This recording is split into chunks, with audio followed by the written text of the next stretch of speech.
ছয়টি শক্তিশালী দোয়া। এই দোয়াগুলো প্রতিটি ভালো এবং খারাপ সময়ে আপনার কাজে আসবে। ১. ভয় ও দুশ্চিন্তার জন্য দোয়া। হাসবুনাল্লাহু ওয়া নি'মাল ওয়াকিল। এটি হযরত ইব্রাহিম আলাইহিস সালামের দোয়া।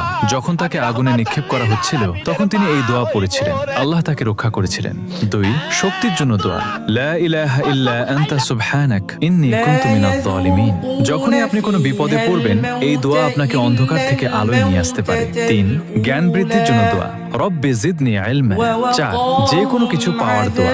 রব্বি ইন্নী লিমা আনজালতা ইলাইয়া মিন খায়রিন ফাকির। এটি হযরত মুসা আলাইহিস সালামের দোয়া। যখন তিনি একা ও বিপদে ছিলেন তখন এই দোয়া আজানটা করেছিলেন, মনোযোগ দিয়ে আল্লাহ শুনেন। তার জন্য পথ খুলে যদি দিয়েছিলেন। আপনি মুসলিম ৫. হয়ে থাকেন বরকত ও তাহলে রিজিকের আরেকটা জন্য মুসলিমের দোয়া। কাছে আল্লাহুম্মা আজানটা শেয়ার বারিক করেন। লানা। ৬. মনের কষ্ট দূরের দোয়া। আল্লাহুম্মা ইন্নী আউযু বিকা মিনাল হাম্মি ওয়াল হাযান। এটি হযরত মুহাম্মদ সাল্লাল্লাহু আলাইহি ওয়াসাল্লামের দোয়া। তিনি কঠিন সময়ে এই দোয়া পড়তেন। এটি মনে প্রশান্তি এনে দেয়। সবাই কমেন্টে আলহামদুলিল্লাহ